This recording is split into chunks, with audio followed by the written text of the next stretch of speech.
माझं भाषण करताना सांगितलं होतं आणि एका पक्षाच्या कार्यकर्त्याला त्याने आपली जागा दिली.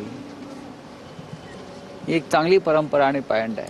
अंबादास दानवे विरोधी पक्ष नेते होते, उत्तम काम करतात. मराठवाड्यात त्यांचं संघटनात्मक काम आहे, त्याच्यामुळे योग्य निवड झाली. काँग्रेस पाठिंबा देईल का? काँग्रेस उमेदवारी देण्याची तयारी जातात. हे बघा, दिल्लीला पण गेलेले आहेत. दिल्लीतल्या हायकमांडशी आमचंही बोलणं झालंय.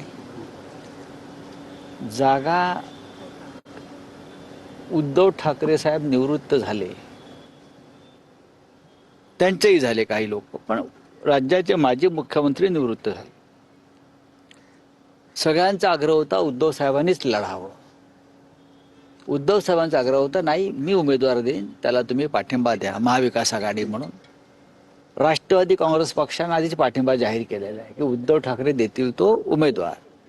आणि मला असं वाटतं की काँग्रेस पक्ष सुद्धा तीच भूमिका घेईल, कारण आम्ही एकत्र आहोत. महायुती याचा फायदा घेण्याच्या तयारीत दिसतंय. ते पण अधिकचा उमेदवार देतील असं एक शक्यता देऊ द्या. आमच्याकडे पुरेसं मतदान आहे आणि मतदान आमचं एकत्र राहील. बिनविरोध होईची शक्यता आहे की होईलच आता निवडणूक ज्या पद्धतीनं काँग्रेस? आम्ही सगळ्याची तयारी ठेवतो. मतदान झालं तरी आम्ही सर्वाधिक मताने जिंकू. आम्हाला जी आमच्याकडे जी मतं आहेत ती एवढंच मी सांगतो. ठीक. एकत्र आहे. काँग्रेसही आमच्या उमेदवाराला पाठिंबा देईल असं संजय राऊत यांनी म्हटलेलं आहे.